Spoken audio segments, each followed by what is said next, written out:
Good day, dear students. I am Dr. A. Sairam, MCom, MPhil, PhD, UGC NET in Commerce, MBA in Finance, Post-Graduation Diploma in Financial Management, and ICAA Final.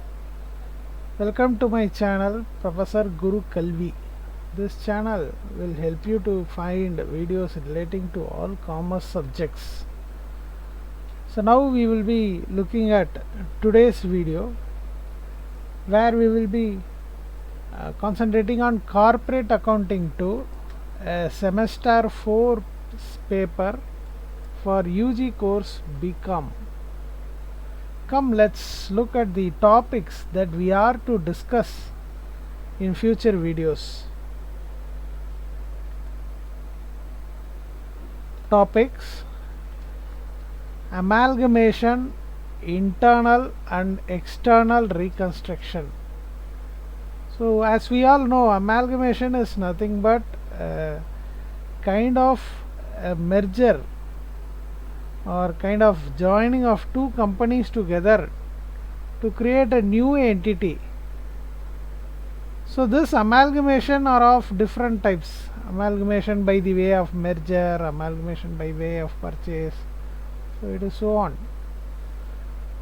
In this particular unit, we will be discussing on amalgamation, its meanings, who is a buying company, who is a selling company, who pays for to who.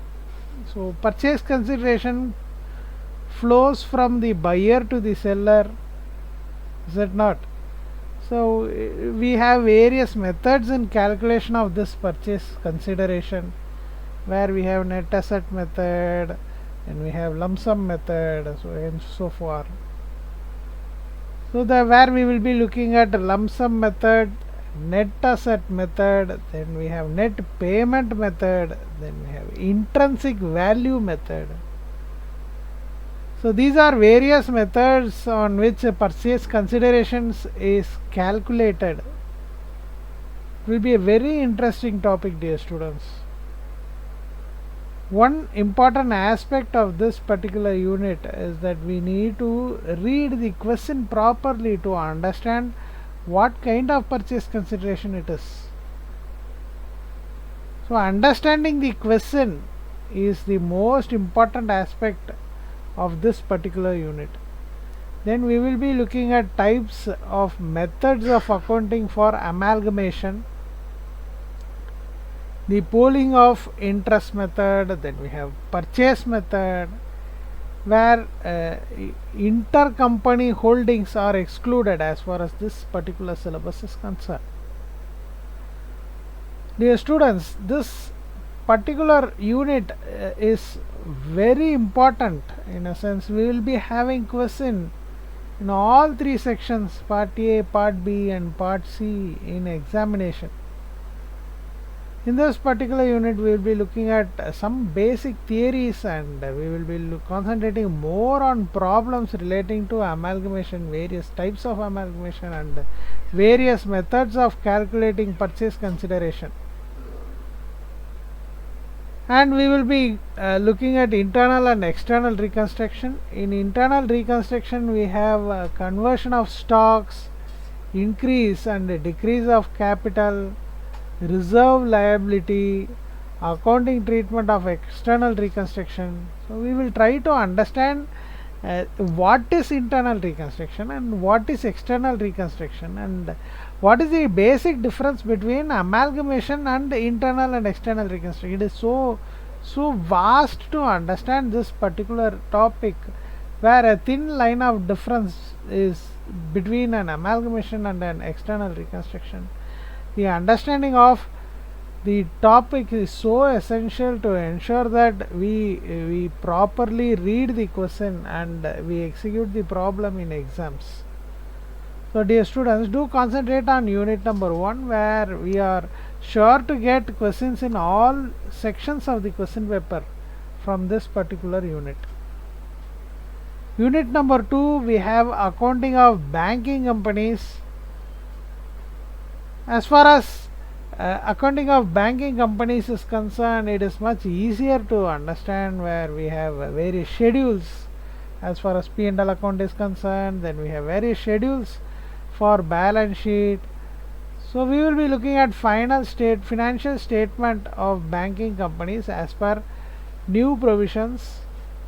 Then we will be coming across the most important aspect, two important aspect of non-performing asset, NPA, where we will be the chances of getting problem based on NPA is quite high in exam. Then we have rebate on bills discounted, where once again it is a very important topic, where the chances of getting question from this particular topic is also on the higher side.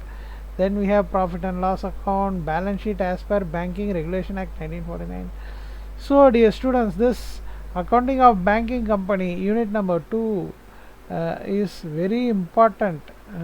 We will be looking at once again more on problem oriented topics. We will be working out more problems to understand what is non-performing asset and how it is accounted. Then we will be looking at rebate on bills discounted and how this rebate on bills discounted is calculated, and what is the meaning of grace period.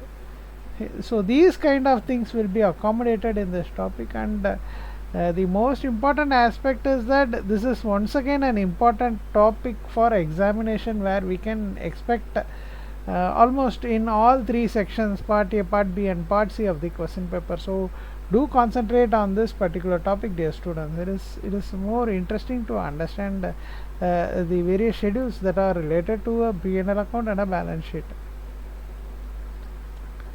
Then we have insurance company, where this insurance is divided into two different parts. One is life insurance and another one is non-life insurance, where we will be basically understanding what is an insurance after all. Then we need to understand the principles of insurance. Then we will be going more to understand what is an insurable interest.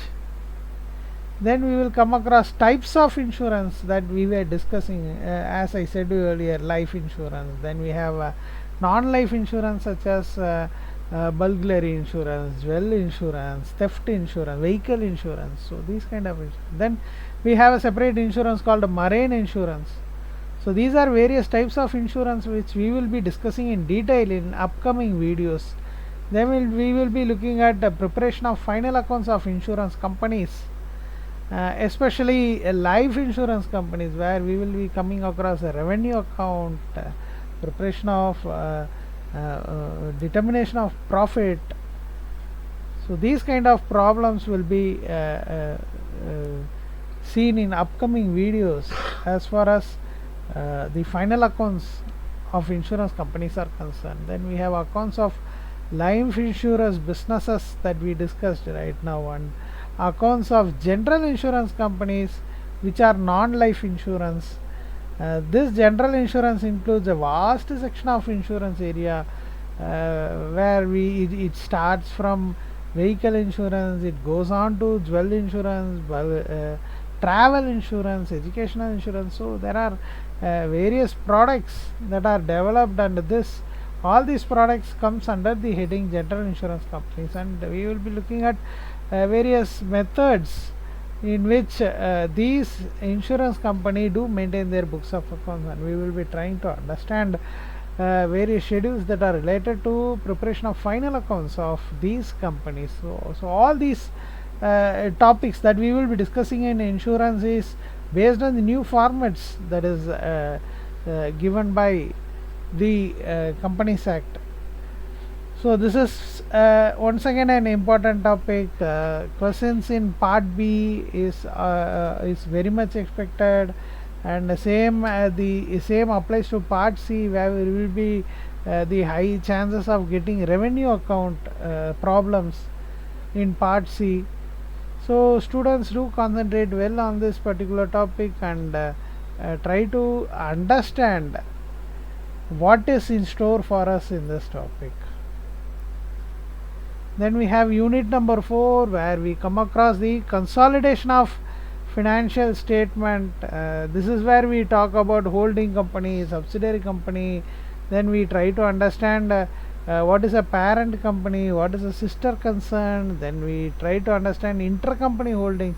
So these are some theoretical aspects that we will be looking at, but as far as UG is concerned, we concentrate more on holding and subsidiary company, legal requirements relating to preparation of accounts related to a holding company and a subsidiary company. Then we come across the most important aspect of preparation of consolidated balance sheet, where we talk about the minority interest, then we have controlling interest. So these concepts will be discussed in detail, and the preparation of accounts will be looked at. But at UG level we don't include intercompany holdings, which is excluded. But once again, this is a very important topic where problems related to consolidated balance sheet will most probably appear in part C, and calculation of minority interest, which is an interesting topic that we will be looking at in this particular unit. So dear students, it is important for us to read this particular topic, which will be much easier while comparing to other topics in this particular subject, and scoring becomes much easier when we understand easier topics, is it not? So dear students, do concentrate well on this particular topic, where we will be looking at more theoretical aspects, and at the same time we will concentrate more on problems. We will be looking at more problems and try to understand how to solve sums based on different scenarios that will come across in question papers. And finally, we have liquidation of a company. So in previous semester in company law, we would have studied about winding up of a company, various methods of winding up, various modes of winding up, and we would have come across who is a liquidator, the role of liquidator, who appoints a liquidator. So these theoretical aspects we would have studied in company law subject, but right now we will concentrate more on understanding the meaning and mode of winding up.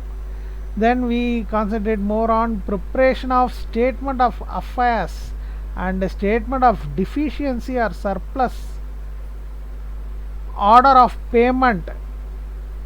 Then we come across the most important aspect of this particular topic, where we will come across the calculation of liquidator remuneration. This is a very important problem as far as exam is concerned. We are almost expected to have a question from liquidator statement in part B. Then we come across liquidator's final statement of accounts, which is once again an important problem, and relatively much easier to understand and deliver in exam, which is an important topic that we will be discussing